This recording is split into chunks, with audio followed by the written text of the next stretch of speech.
All right, welcome to Dual Redundancy, the only podcast where you can hear all the latest in television and entertainment news with too many hosts with exactly the same opinions. I'm one of those hosts, David Allen, and another one is John Berwick. A third one is Kyle Bridger. I would say that I am the young Halston to John's Halston to Dave's Liza with a Z, not an S, because an S sounds like not a Z, or whatever. you have that whole routine memorized, Kyle. It's It's like you heard it 3, 4, 5, 6 times. Yep, in, I'm familiar.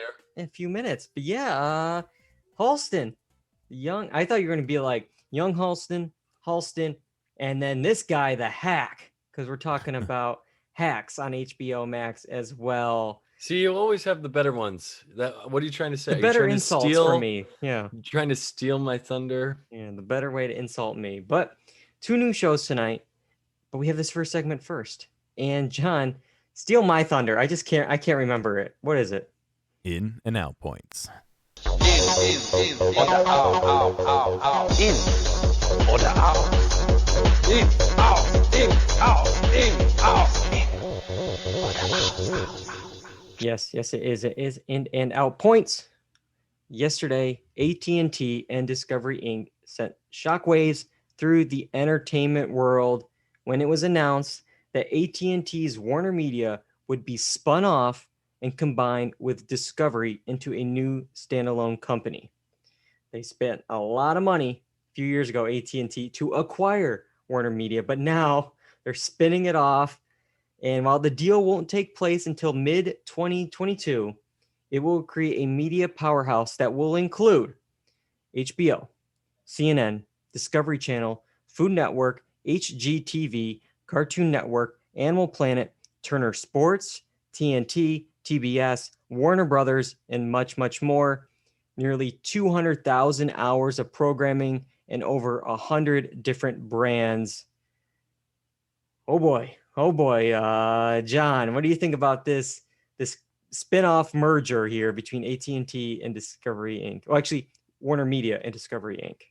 It's pretty crazy. There's a lot of big names in there. Like a lot of big names. I'm just so surprised that they're already spinning off if they just acquired them. But did they list any reason as to why? Or they just like, we're doing it? Yeah, I haven't been able to find a reason yet. This was kind of a big shock yesterday when it was announced. Might be something where they're just trying to get out of the content game because, as you see, there's a lot of stuff. A lot of things are changing constantly. We'll talk about some other mergers and possible mergers to come. But it's like, oh, this is getting a little competitive for us. Maybe we should just cut base, and just move on. But Kyle, what do you think about this new conglomerate? I mean, that's exactly what I was going to call it, is like media conglomeration, this massively powerful media powerhouse. I mean, there's going to be maybe how many are there? 2, 3? I mean, at most. I mean, that's what runs the TV industry at this point. It's pretty wild. It's actually kind of scary in a way. I mean, I love the fact that there's that much content around, but the fact that one company can own all of that content is also very, very scary. I mean, everything you watch is going to be like the Disney synergy. It's just scary. It's a little bit disconcerting. And I don't know why the media business gets out of like monopoly trusts. Like how do they work around this? I don't understand it. Yeah, I mean, there were so many hurdles when AT&T acquired Warner Media. I remember all the stuff about monopoly and antitrust and all these things. And somehow they got through all that, and then they're like, you know what? Enough of this. We're gonna put all these other things together.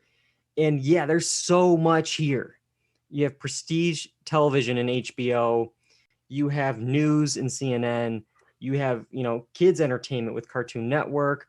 You have, everyone loves HGTV. That's a popular one there. Turner Sports, Warner Brothers. I mean, there's so much different stuff all combined here. So now the question that I have to ask is if you're, that company, are you merging all of that into one streaming service and raising the price, or are you Great keeping it transition. niche? Keeping it niche. And so, yeah. Yeah. So I think it was just last year, HBO Max recently launched. Discovery Plus also launched. What does that mean now? I think two things are going to either happen here. One, we're going to get some kind of bundle together, like we saw with Disney Plus, with Hulu, with ESPN Plus. They kind of do a bundle service. You can get all three for the low price of whatever it is, and you save like a couple bucks. Or are we going to combine and rebrand again HBO Max that went from HBO Now and Go and all the other ones? Now it will become something else. I don't know. For me, I don't think people right now can afford HBO Max. I mean, $15 a month is already quite a bit of money. Now, if they combine with Discovery Plus, they got to probably ask for more money if they do end up combining. What is it going to be, $20? Because Discovery Plus right now is either $5 or $7 a month, depending on ad options. What is the crossover between HBO Max viewers and Discovery Plus viewers? I mean, I would assume you would want to keep them separate, but what is the viability of a Discovery Plus like alone? I wonder what the ratings are for that kind of streaming service, or how many paid subscribers they have. To me, I would keep those separate because it's like prestige TV and then whatever Discovery has going on. Yeah. Well, because it's tough, because already we were complaining with like HBO Max, like, will you have The Sopranos next to the Big Bang Theory? It's like already you're kind of diluting the HBO brand by putting those kind of shows together. But now with Discovery Plus, there's not me personally, but a lot of fans in this kind of like reality sort of television with the HGTV, Food Network, Animal Planet. They have a lot of stuff that's, fans, and it's its own little ecosystem. The only reason I could see to combine these two is to compete, you see something like Disney Plus that has all the different things, plus National Geographic on their service. It's like, well, do we want, we want Discovery Channel, we want HGTV on the HBO thing to get people really psyched up to just get this one service, make it simple, and to be able to compete with Netflix and Amazon and all the other big ones. But yeah, I don't know. I just think we're going to get too much now. And then we always say, it's going to become cable. It's going to be like, oh, well, I now need to get Discovery HBO Max Plus for $20 a month. And Netflix just raised the price to $18 a month. And I got to have Amazon's. And it's like, well, here we go. Got 3 streaming services and I'm at $60. Yeah, exactly. I mean, it's just getting worse. They've figured out a way, it's 2021 now. They figured out a way to milk the customers for all the money. And now they're just bundling all that together to make you pay even more. I mean, we see it with YouTube TV and all that as well. I just wonder in like 20 years if we're going to have like these factions from younger generations, like, oh, you're Disney? Well, I only watch HBO Max. Or like HBO Max, like a Ford the Disney Nickelodeon thing that we used to do. Ford versus Chevy, or Pepsi versus like Coke, that kind of argument. Yeah, it's possible, but who knows if at the end of the day, all these are going to end up combining. There's so many mergers, and there's already rumblings that some of the quote unquote smaller brands are going to have to combine to compete. And one of these smaller brands, which already I think it's funny that they're even considered small, is I've been seeing, nothing's official, but rumblings. Does NBC Universal combine with something like Viacom CBS? NBC Universal, which has... How is that even allowed? If you think about it, there's like no question about whether that could happen or not. But Disney acquired 21st Century Fox and taking all the Fox stuff when Fox has a network channel. I think they excluded the channel, I believe, but then took the property. So maybe, if NBC Universal and Viacom CBS do combine, Paramount, Peacock Plus, or whatever, do we have to lose CBS or NBC? I don't know. Or do they just not include the CBS network, and that is, whatever, this company owns that instead? They take the Viacom properties. I don't know, but it's scary that the rumblings are out there for that.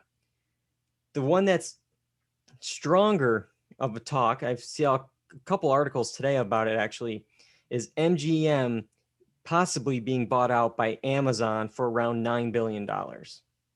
I could see something like that happening because, I mean, I don't know that many MGM movies just offhand, but it seems like an older kind of property that's seen. I don't want to say seen better days, but I mean, I don't know. It just seems like an older property that would need some fresh blood in there to kind of make it more viable. Because really, the only one that I can think of for MGM is the Bond movies, right? Bond. They're MGM, I believe. Yep. But I don't know many offhand. But I think maybe I could see them merging because I don't know what their long-term viability is as a company. Yeah, I'm looking at their list here of what's recent releases, the MGM recent releases. I don't know if they fully own these, but looks like Creed 2 is on the list. Okay. Stars Born. These are just recent releases. Okay. That are like jumping out at me. The James Bond, as we talked about. Hot Tub Time Machine 2. Obviously, that's a big player. Yeah, obviously.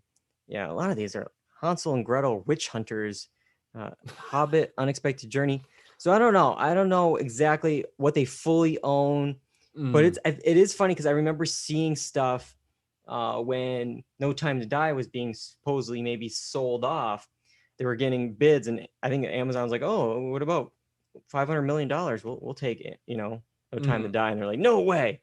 And now it's like this is like Amazon is kind of doing the Bruce Wayne of like, fine, how about $9 billion to buy your company? Like, just like, well, you don't want to sell me James Bond? I'll just buy you. So there you go. Yeah. But a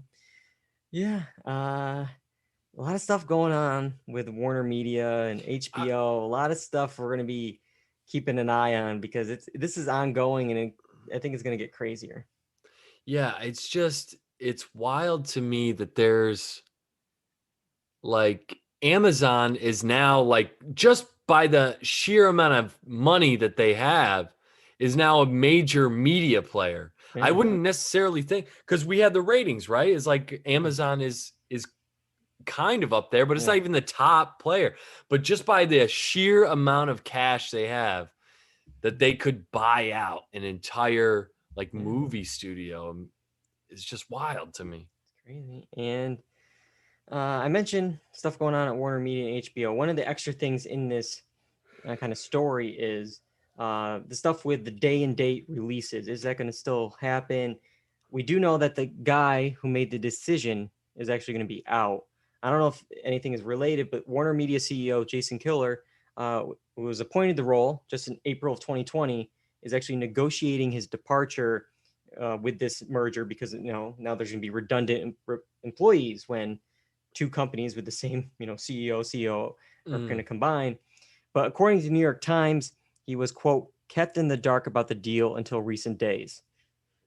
So that's probably not good. If the Warner Media CEO didn't really know about the deal with Discovery and being spun off, but I'm sure he'll be fine when he gets bought out and is on his yacht just chilling. I'm sure he'll be okay. He'll be okay. But speaking of like the day and date stuff, there was a lot of confusion actually last night when Deadline reported that October's Dune will skip the day and date release and be only in theaters.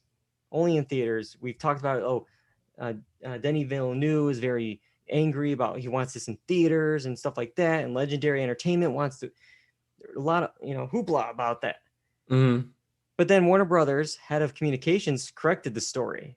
Says no, it's still going to be day and date, HBO Max, it's still happening. But what's funny to me is like other people are still reporting it this way. Headlines are going that way. Deadline, I don't think, retracted the story. So interesting. Like, well, what do you believe? It's like right now I'm believing the Warner Brothers head of communications about the Warner Brothers movie, but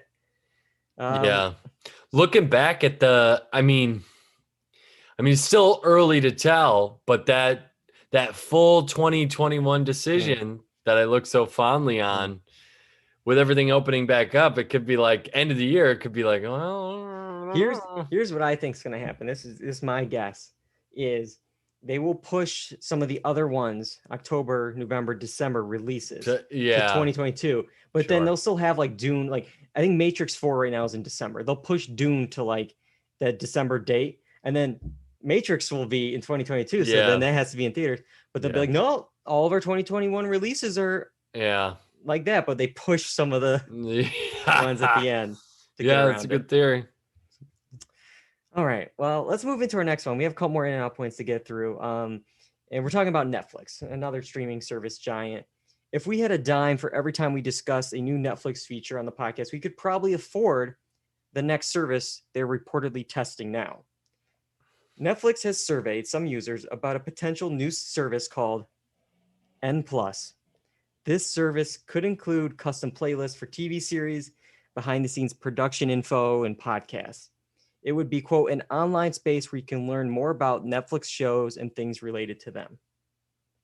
I mentioned price. There is no price at the moment. This is all just polling and surveying, and there's nothing concrete yet, but they're putting the idea out there about a service called N+. What do you think? Are you guys going to be... John, you're nodding. You're in N+, right? I don't know if I'm in, but I could see the market for someone who's diehard about a lot of Netflix shows, who maybe wants to see some of the behind-the-scenes production stuff or podcasts about that. I just think their biggest issue is going to be pricing it right.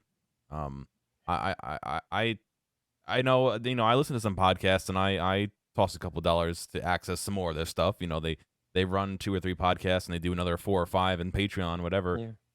That's worth it for me at $5 a month. Maybe it's worth it to someone who is really into, Black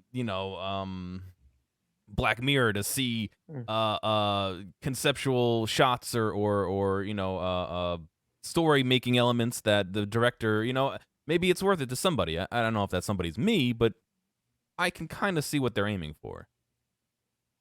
Yeah, I see the idea. Fan engagement is so crucial, and if people are interested in whatever, Stranger Things or stuff, and people are willing to pay extra money or just even be on your site longer, that's the whole thing, is to get people still engaged with your content and constantly just devouring it and wanting more.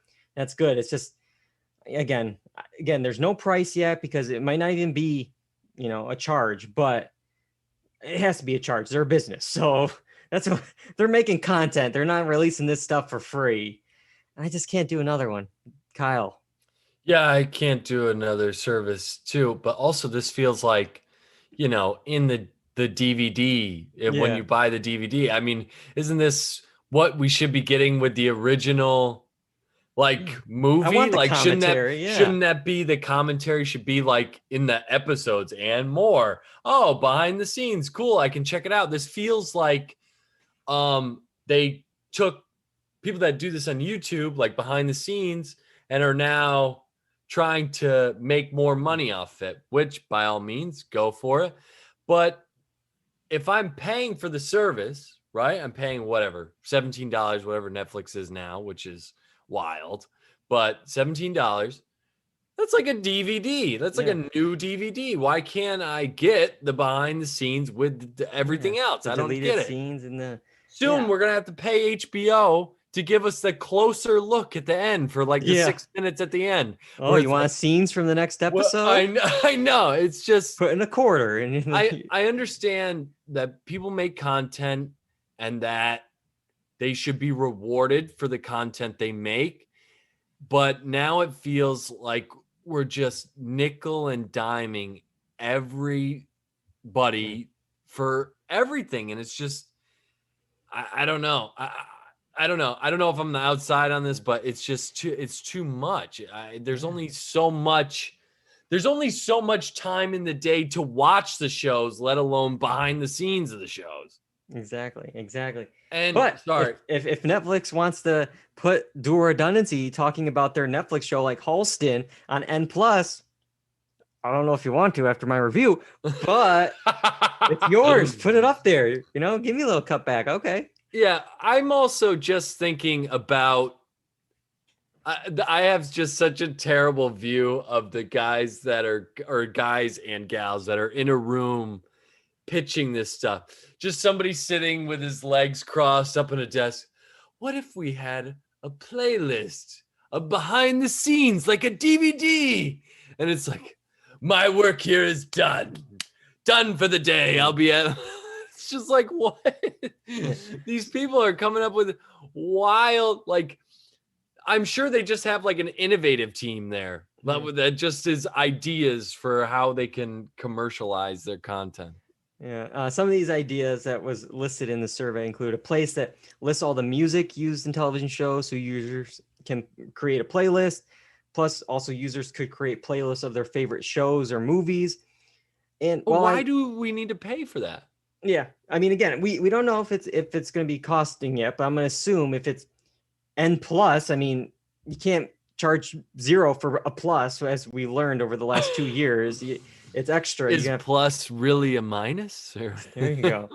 But it sounds like that first thing with the music, isn't that just like Amazon X-ray? Like, when you pause it and you can see, who's in it. Here's the song. Here's a fact about it. This is all N plus is. Come on, just add it into your shows. Yeah. The second idea I do like about a playlist of your favorite shows and movies, because like I've always said for so long, why doesn't like Netflix, when it comes to the holidays, whether it's Halloween or Christmas, it's like people just want to watch like, oh, what's the New Girl Christmas episode? Oh, I want to watch the Office Halloween episode. Just having a playlist of all the Halloween episodes or all the Office Halloween episodes, just having that as a thumbnail, as a press of a button. Doesn't Hulu already do that? Hulu might. They might have added that, but I believe Netflix still hasn't done that. With Seinfeld, that literally has a whole tab at the top where it's like the breakups, like Hulu's or staff favorites, best choices, like a bunch of them, and it's just like all the breakups. It's like a lot of them. There's like 8 or 9 that are curated. It's like, for beginners that are new to Seinfeld, and it's like an episode a season or like 2 highlights. I wonder if it's only can be done with like the same show, like, or if you can do it with other ones, or if that would get with rights and legal stuff. It's like, I want to watch the Halloween episodes of Community, New Girl, Boy Meets World, and just like run through the list. But you might have an idea on your hand. I'm just selling these, for free. Call us, Netflix. David Plus. Yeah. David Plus. Or you can leave me a Twitter tip or a super follow. That's our next in and out point. Earlier this year, Twitter announced a pair of upcoming features, including the super follow. This will allow users to charge their followers for access to additional content. This could include bonus tweets, access to a community group, subscription to a newsletter, or a badge indicating your support. Where who's this? Who's doing this? Twitter, the super follow.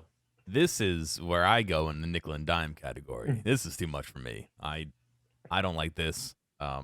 It's just why is a social media platform allowing you to segment your audience is really what I want to know. I guess it's in order for you to make money, but how much of a cut is Twitter taking? You know what I mean? Like, how much is Twitter taking of this? And it's the right now in the mock-up, the user is being charged $4.99 for this super follow. I don't know. Is that per month? Is it like a Patreon? Is it like, okay, for $5, I want those extra tweets because I'm sure they're golden. But it's like a subscription to a newsletter. Anyone could do a newsletter. That's just you put your email address into a thing, like a badge indicating your support. What is this, like Neopets? Like, what are we doing? So the idea is that the content creator would have some kind of tweets separate for the super follower. Yeah. Potentially, yeah. Almost like a fleet for the super follower, or some either some like a specific new new content, or So, wow, this it's like how much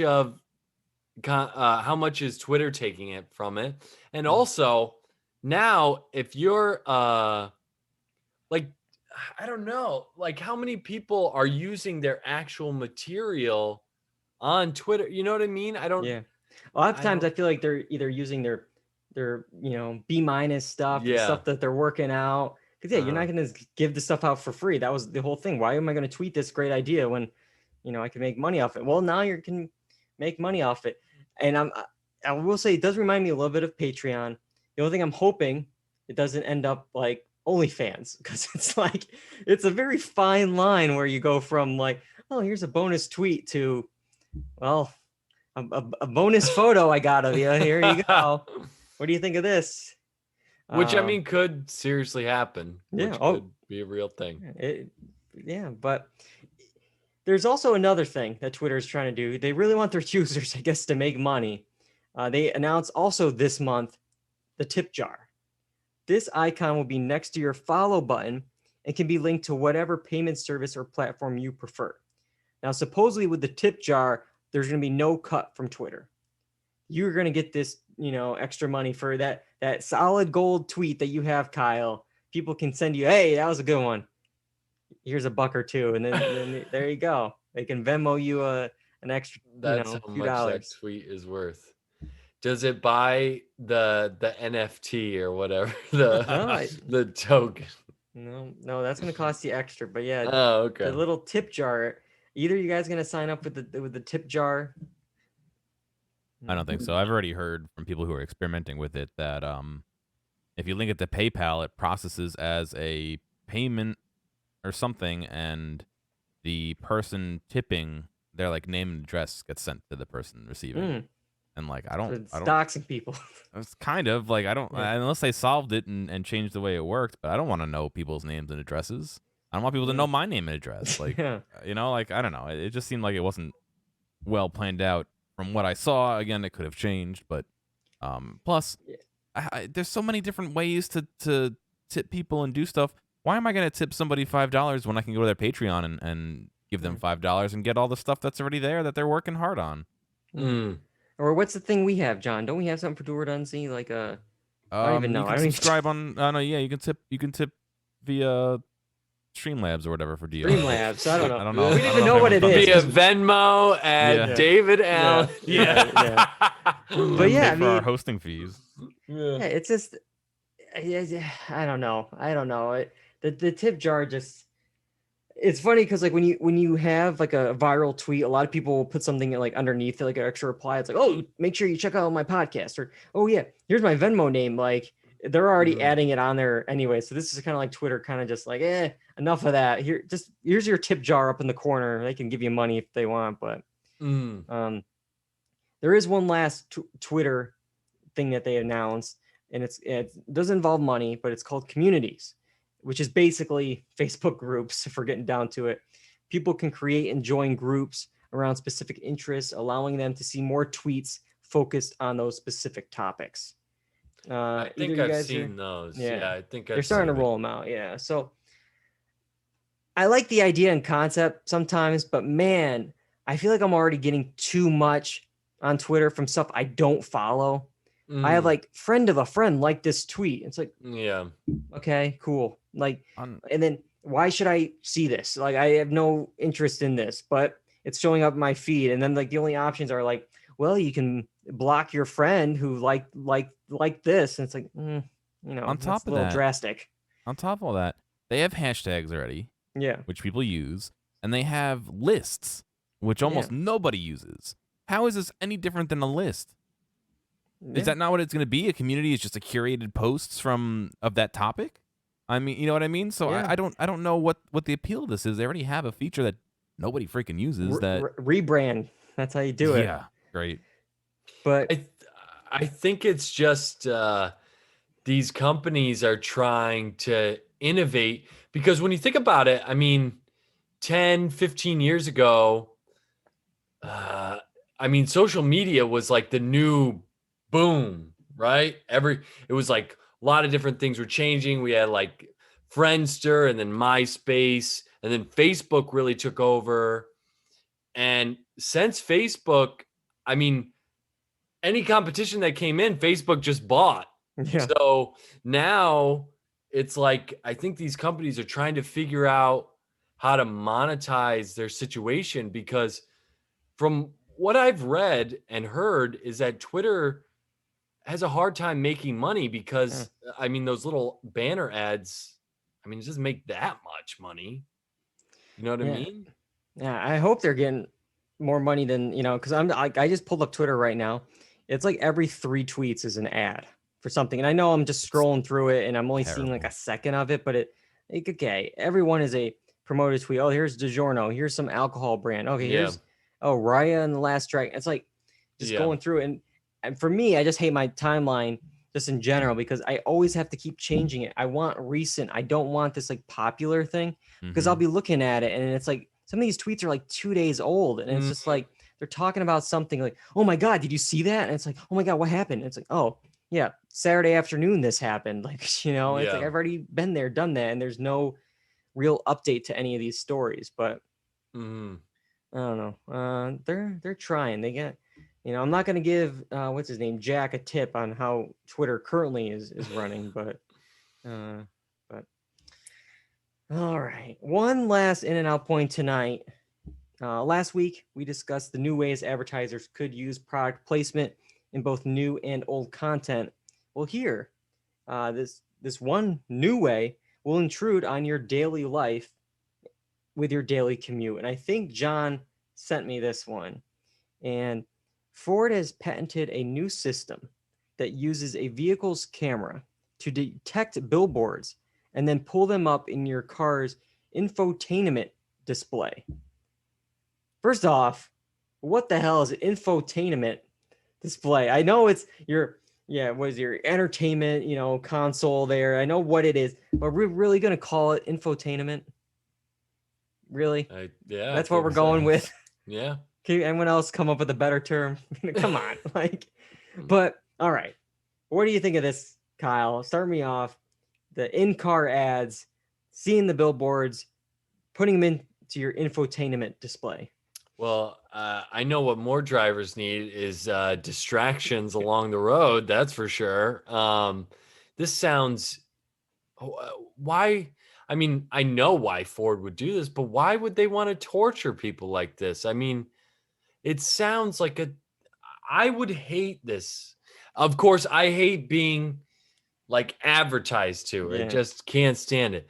Also, I'm thinking about, there's billboards around the city and they're kind of cool because it's like relatable to, but I'm thinking about the random billboards you would see down a highway where it's like Celino and Barnes or like the Diamond Shack or Yeah. like, you know what I mean? It's like, why?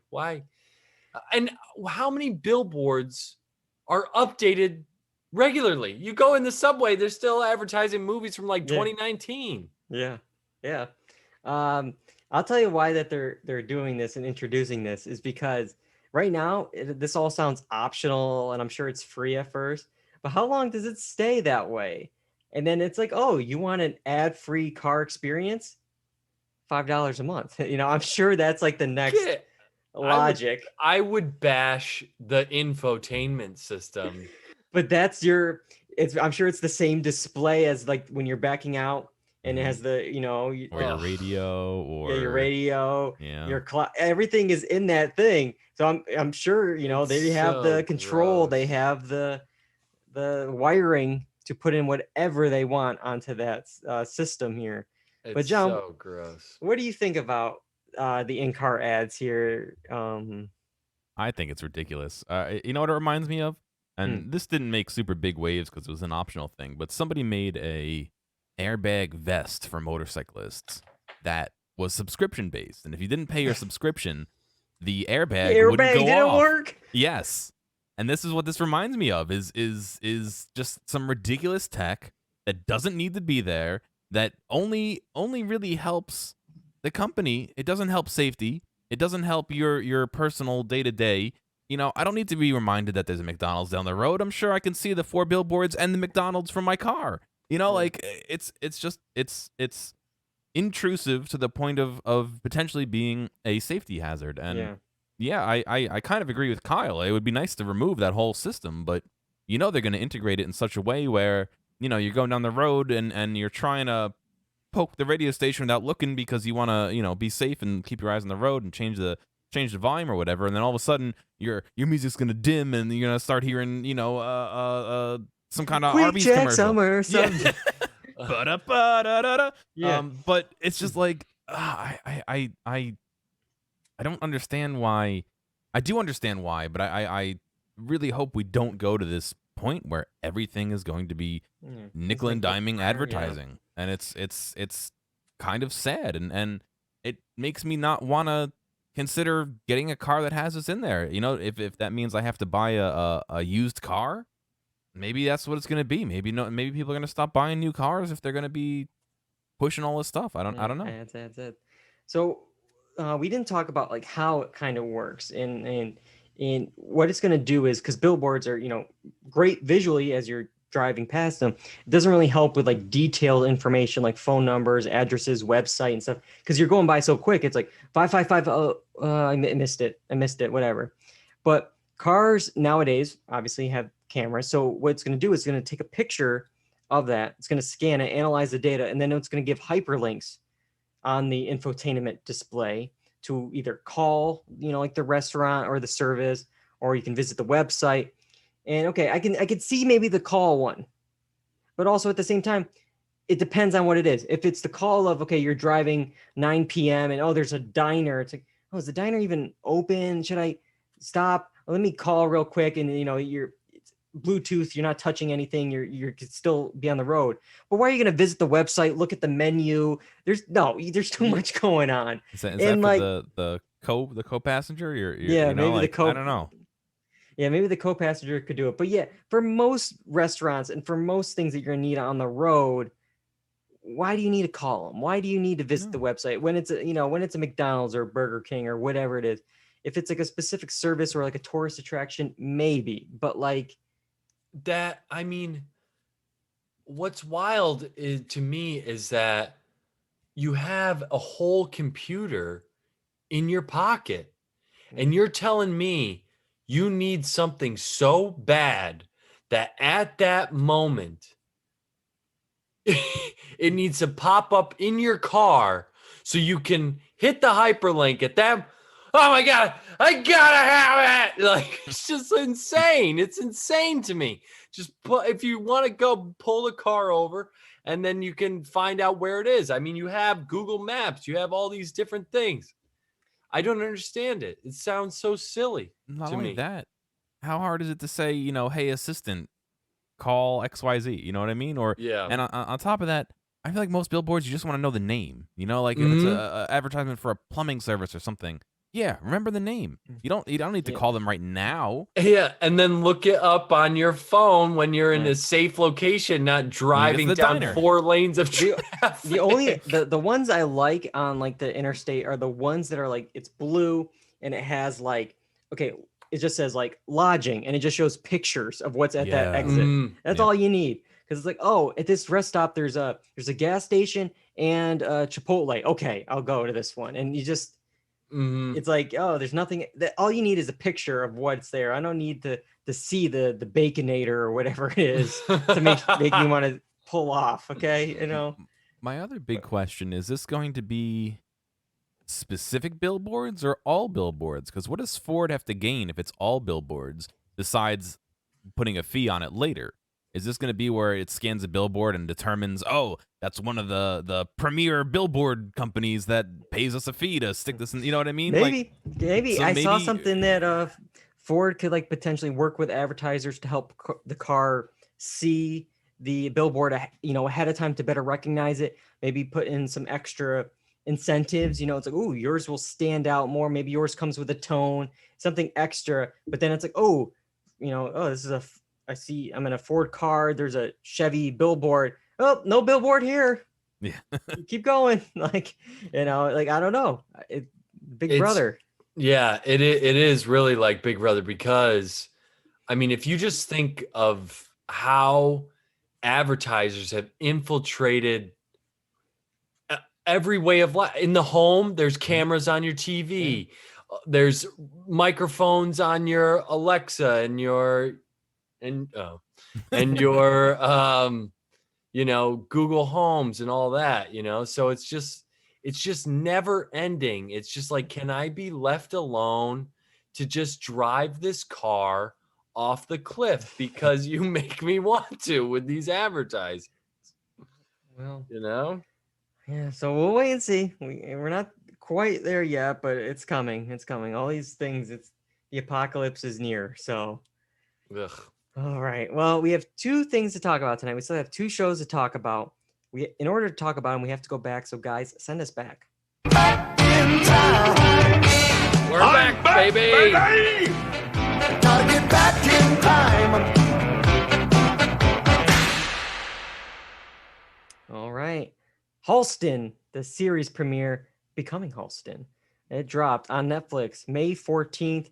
This miniseries based on the life designer Halston stars Ewan McGregor as the fashion designer who created a worldwide fashion empire that's synonymous with luxury, sex, status, and fame. All right. We all saw the premiere. Let's start off with Kyle. What did you think of Halston? Oh man. This one's not for me. I think I'm just done with Ryan Murphy. Did I say that last time too? Cue the montage. Yeah. I don't think I like his stuff. I mean, by all means, the production quality is all there. It has all the makings of a prestige type show. The actors, that are in it are, top level talent, but I can't help but have you ever seen that Stephen A. Smith meme where he's like, I'm just going to stop you right there. We just don't care. We just don't care. And that's how I felt the entire time watching it, is like, we just don't care. Like, I don't care about anything that's happening in this show. I mean, if you're into that world, that designing world, everything that revolves around, into Ryan Murphy, this show might be for you. This is not my cup of tea, man. What I think is interesting with that is, I don't know if it does a good job for the people that it's, that are into this, into Halston, because as someone who doesn't know a thing about Halston, after this, I still don't know a thing about Halston. I watched an hour-long episode about him becoming Halston. I don't know anything.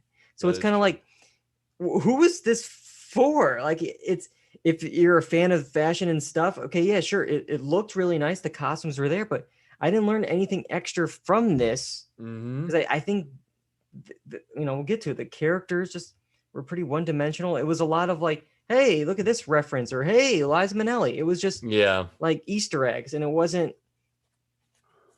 I didn't learn anything about the character and the person. But John, what did you think of Halston?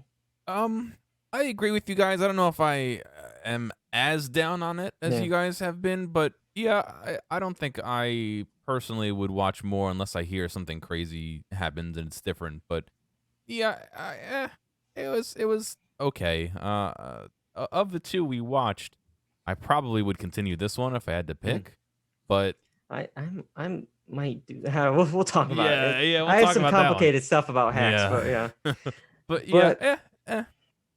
Yeah, and I think, it has Ewan McGregor, who's a charmer. He's a performer. I like him. And I feel like he's, good for Halston because, I think he's kind of looks like a charming kind of, suave kind of guy. And so that's working there.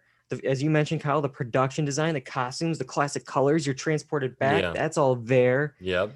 But I do think it's something with Ryan Murphy, especially with these Netflix shows with Ryan Murphy, because you get the best and worst here, I feel like. And I think, a good exhibit, case in point, the full Liza Minnelli song performance. Do we really need the full song of this? Because, first of all, the audience is going wild over this performance. And I have to ask, maybe it's just a generation thing. Maybe it's a time thing. Is this even funny? Even back then, then on the fourth or fifth time, she's Liza with an S, and it's like, Yeah, because they I were think going crazy. She didn't even say anything. I know. I think it's a generational thing, and I think it's one of those things where it was like she was like an up and coming Yeah. performer and like really a part of that time. So like a lot of people love Liza Minnelli, but I Yeah. mean, you I- just It's just, but from like a show standpoint, it's like, all right, we're watching a full 3-minute song here. I get the yeah, we point. didn't. Yeah, we didn't. Yeah, it's like, and I feel like he indulges in this just because it's like, oh well, my audience, they want the Liza Minnelli full performance. It's like, well, I didn't. I feel like everything was set up with these characters were very like one dimensional or even like zero dimensional on some of them. And there's a point when Halston reads a review about one of his shows and says, quote, feels thrown together or contrived. And I feel like this works with this too. And one of the characters is Ed. The character of Ed we meet at the bar.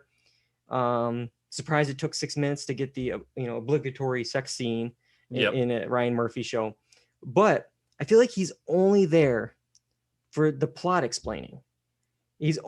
I don't know a thing about Ed, not one Mhm. characteristic about Ed, but Halston is telling him the story about how he got to this point after they have sex. He tells him like the whole backstory. Later, they meet up for dinner, and it was like, well, today I did this, and then tomorrow I'm gonna set up this, and we see him. It's like he's only there to set things up, and then we get the end scene, and like a scene that they didn't really set up well or even deserved was like this fight between Ed and Halston. It's like, you've changed, even your voice is different. And then Halston's like, I've always been this person. And I'm thinking, yeah, you have. Like, he's Yeah. the same person we saw in the beginning, same Yeah. person at the end. Mhm. And we haven't even seen you guys together to even understand this fight. So I just Yeah. thought that whole character was just a mess. Uh-huh. But yeah, I just think they, I agree. And I'm just going to go off of that and say, I mean, his coworkers, right? I mean, the one guy that the partner is just a drug addled. I mean, that's really all they brought to that character.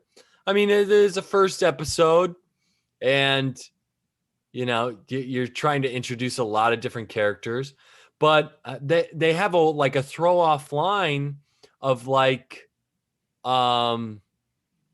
Halston's other muse, and it's just happens to be this girl that's trying on all the dresses, and it's like, I don't know anything about this character, and they just had this throwaway line about her, and I'm like, okay, interesting.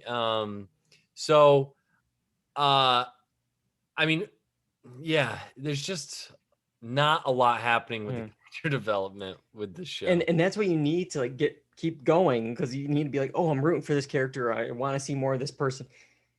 It's just not there. And yeah, like Rory Culkin's Joel, it's just, oh, one character trait, he has a drug problem, that's it, that's all we know. Yeah. I know it's just the first episode, but like we just yada the montage of him forming the team. We have no idea why that they're the best in each of their categories. We don't even know what their category is really, or what makes them so special. And I want more of that. I want to learn about these people, but instead we spend so much time. Maybe we can cut down on the times of just staring into a mirror with a cigarette. Yeah, I didn't just the staring. The turtleneck scene where he's looking and he has he's putting on the makeup. I'm like, is this just so we can see Ewan McGregor act? There's no other purpose for this scene. Yeah. No other purpose. He's changing his look. It's like, okay, cool. It's just so much of just staring with a cigarette in his hand. That's all this was. And I will say there's a couple moments from Halston that I didn't enjoy though. And they're just dumb lines, and you can make. But one was, don't take this the wrong way, but this is the worst effing dress I've ever seen. And then there's another one where he's with the Culkin character. They have this exchange, and they're like $200,000 in debt. And then Culkin's like, we could start maybe with the orchids, and he's like, no, orchids are part of my process. That's not happening. It's just like, just like, again, it's just over the top Ryan Murphy. But yeah, I will say, the sex scene was a little over the top, but I didn't feel like it was a little bit more subdued Yeah. than I'm used to with Ryan Murphy. But it which was is just like, saying for me, something. it was like, Yeah. oh, 6 minutes in, here we go. Yeah. Now you knew it was gonna happen as soon as they like saw each other at the bar. Yeah. But I feel like, and that's it. Like I wanted more from those characters instead of just like Just know, a glossing over and glossing over yeah. it. But yeah, I it's interesting because Ryan Murphy can have some of the great stuff. Like, say what you will, first season of Glee, there you go. And the first season of American Crime Story, I'm not sure how involved he was in the full development process with the scripts and stuff, but the first season with the OJ season, man, that's one of the best shows ever. Yeah. And Gianni Versace, that was also a good season. So there's times when he can do it, and then there's other times where we get like a Ratchet. Yeah. It just doesn't work. It doesn't work. Yep. But that is for sure. yeah, I think I'm out. There's only a couple episodes, but yeah, I just feel like I don't know what the show is and what we're trying to get through, because I feel like we yada some of the more important stuff of him setting up his empire here, and it's like I feel like, well, that's the stuff I want to see. I want to see the how we got to who he was. But you guys in, out? It sounds like out. No, I'm staying away from this one. All right. Well, we got one more show to talk about. Another series premiere, Hacks. And this one is called There Is No Line. It dropped HBO Max on May 13th. In this dark comedy, Deborah Vance, played by Jean Smart, is a legendary Las Vegas comedy diva. And she's paired up with Ava, an entitled 25-year-old, to help freshen up her material. All right. I think let's start off with John. What do you think of Hacks? I think there wasn't a single joke in this comedy about two comedians that got more than a out of me the whole time, which is kind of not a good starting note for me anyway. I mean, maybe that's the point, is that they both kind of stink at comedy and they get better, but I don't think that's the point they were trying to convey. It just didn't. Nothing landed. Like almost nothing landed, and I was not sure what to expect. I generally don't really look at more than just the name of the show before I watch these, so I didn't even know if this was. I didn't put together that it was hacks. Mr. Like Robot. they were two. Yeah, I didn't put together it was two hacks. Like they were hacky comedians until after I was done watching it. I was hoping it was gonna be something about tech, to be honest. But yeah, I didn't see anything of value personally in this one. Yeah. For me, I went in with really high expectations. I've heard a lot of buzz recently about this show, and everyone's loving Gene Smart right now, whether it's from this or Mayor of Easttown. And then you got the creators. I mean, between the three of them, I think they worked on Broad City, Parks and Rec, The Good Place, and I've always been a fan of Paul W. Downs from Broad City. He's the manager, Jimmy here. Okay, I'm in. I'm ready for this. And maybe I was too high to start, but by the end, it was clicking less and less with me, and especially by the ending scene. It just didn't work for me with some of the stuff, as you said, John. But before I get too far into that, what did Kyle think of Hacks? I thought it was okay. I watched 2 episodes. The second episode I was in and out, so I didn't really watch in full, but I did watch both. And I thought it was okay. I mean, I'm not down on it as John is, but I thought it was relatively okay. I mean, Gene Smart does a pretty good job of playing that character. I found the Ava woman to be annoying, but I think that was the point of the character. So I think that was well done there. But a problem that I'm having with these shows recently is Hacks and the one we just watched on Peacock. Girls Five Ever? Maybe, and it might have been one other that we watched on Peacock, I think. But anyways, Rutherford Falls, maybe? Yes, I think. So conversations that are happening on Twitter, I never hear them in real life. So things like cancel culture, like all these things, issues that Ava's bringing up in her like little Yeah. like tiff with Jean Smart's character, it's like these are just things that people yell at over the internet about. I don't know if I've had one conversation with somebody about like cancel culture. And so it just seems Well, like I only wonder if it's just because of like her, both of them being in Hollywood, and obviously Yeah. she got canceled for whatever, tweet she sent out. So I don't know. Yeah, no, I get that, Yeah. but I'm just saying, and I'm bringing up cancel culture, but I mean, Yeah. just even like this woke thing, like all these like issues that are brought up, and it's just like people don't talk like this. They don't talk in like Twitter speak. This is not how conversation works. Hashtag rose all day. Yeah. Like, so I know that they're trying to create that drama, but it's just like, I don't know. I do like the manager from Broad City, but it felt a little off to me. I don't know what Yeah. it was about the agent. I don't know if I don't know. It just It's weird because it's like, he's a bumbling, he doesn't know exactly what's going on sometimes, but then he's, in charge of this very important client, like that's very successful. So it's just like, something wasn't adding up with me with that specific character and how, he works with all these other people. But the issue I have is just, I feel like the comedy isn't there. And I don't know if it's just the pilot and there's a lot of setup you have to do with the pilot, but for a show, as John mentioned, with two people in comedy, I'm expecting comedy. And I feel like that's the problem with shows like this and like, Marvelous Miss Maisel with stand-up. The material needs to be funny, and at least with Maisel, it's set back in a day. So it's kind of like, oh, like as we talked about with Liza Minnelli, that's of the time. That was funny then. But this is contemporary. This is now.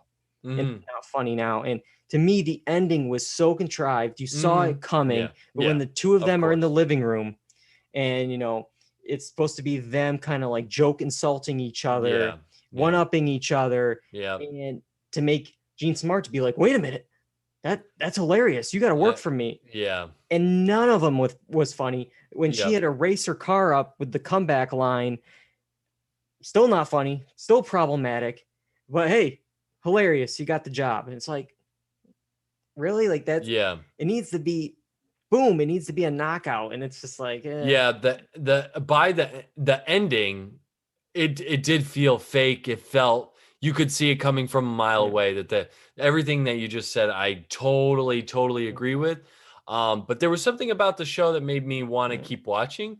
And surprise, there's another set of that same situation in episode 2 of, oh, we're driving in a car together. Yeah, you said this, and I say this, and then you say this, and then it's just back. It's just like, can we not do that? Like, can we like think of some more storytelling to get these two characters involved? Because why waste Jean Smart like that? You have a great actress on your hands.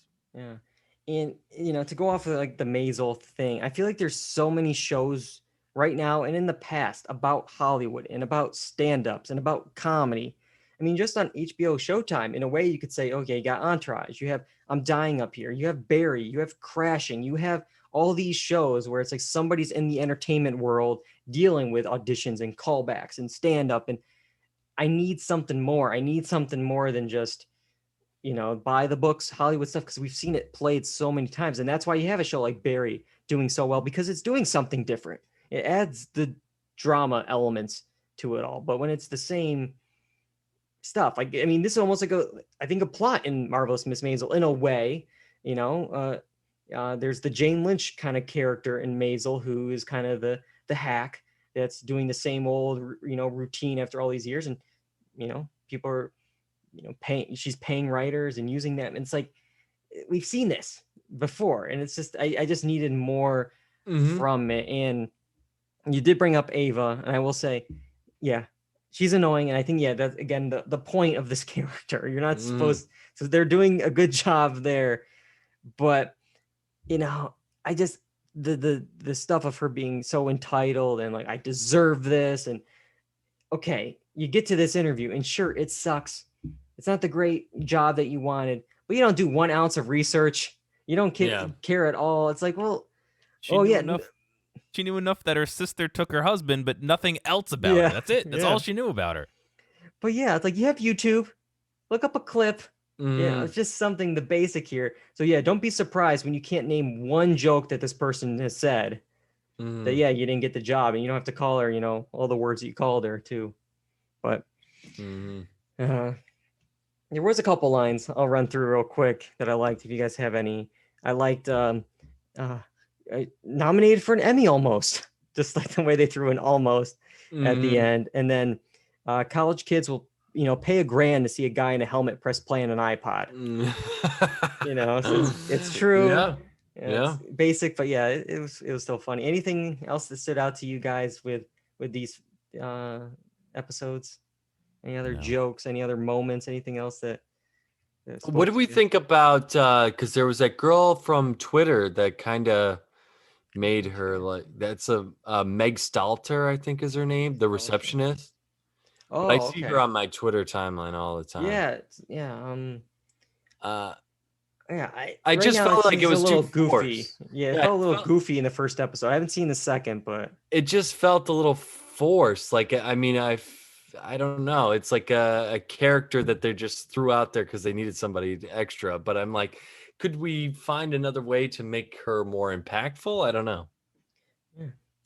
but I don't know. I'm probably out on Hacks unless I hear good things. I mean, people are really talking about it. It just wasn't for me. Maybe it was the time frame I was in or seeing stuff before. But at least that first episode didn't do it for me. Are you guys gonna watch any more? No, I'm good. Well, I watched the second one, right? Yeah. Has it all come out yet? I don't even No, know. I think it's a weekly. It's one of those they Yeah. drop two. But are you gonna watch next week? This is an appointment viewing. I mean, maybe binge and watch. Maybe that might be if you're into it. But I think I'll probably hold off and then catch up. I think that would be the goal. Okay. Well, But I don't know if I'm gonna do that. I don't know.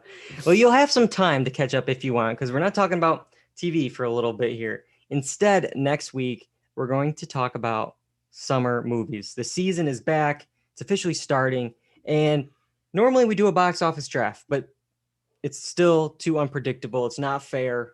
This whole thing is going to be a crazy summer still with the pandemic. So we're going to do something different this year. We're going to try it. Hopefully it works out. Could be a train wreck, but a summer movie auction. All right, we're going to preview some of the summer movies and we're going to buy our favorites and make a little team of the 3 films that we're like looking forward to, the most anticipated. And I think it'll be a fun little game we play. And at the same time, we get to talk about summer movies that are coming up. But you can find that episode on YouTube, on iTunes, on Spotify, the blog, dualredundancy.com. And of course, we'll be live Tuesday nights on Twitch, twitch.tv/dualredundancy. And make sure you're following us on Facebook, Twitter, and Instagram at Dual Redundancy for all the latest updates. I got to thank both you guys for watching these shows, joining me tonight, and for John directing the show. Can't do it without you guys. Yeah, man. All right. Until next time, I'm David Allen. I'm John Berwick. And I'm Kyle Bridger. And that's all we got for Dual Redundancy. Goodbye, everybody.